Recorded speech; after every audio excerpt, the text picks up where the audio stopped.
2 часа.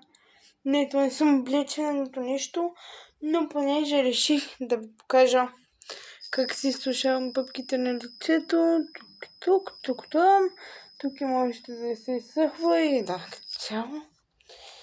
Имаме тази машина подарък от леля ми от Холандия, което имах още една такава четка в комплекта, но някъде я загубих, с това, че трябва да намеря, но не ми се трябва би, ако ще правите такъв процес на лицето ви, едно такова, да се прикрепите косата и да, като цяло.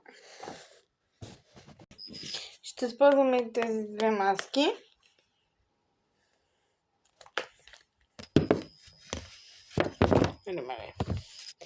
И паста за зъби. Чухте добре.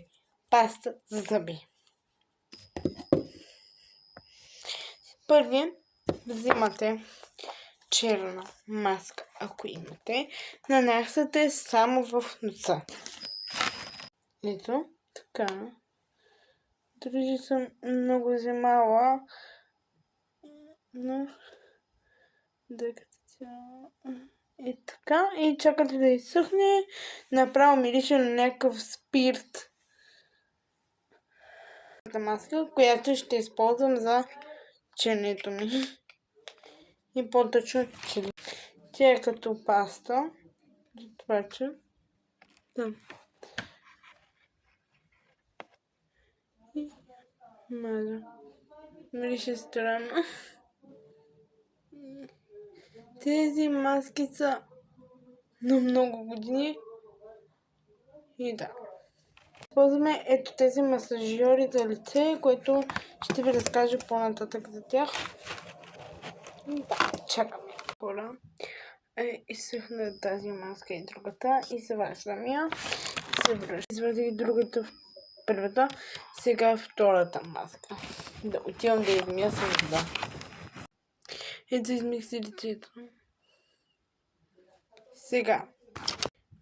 И ще сложим там, където има само пъпки на вашето лице.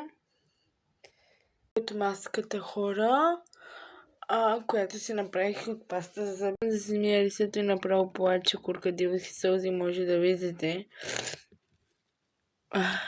След това да си сушим бързо лицето с този уред. Продължаваме с тази четка. И да, като този слънцезащита. Моя аутфит, хора, останете го долу в коментарите. Чудех, че имам кадрева коса. Ето тия продукти използвай и ти ще имаш.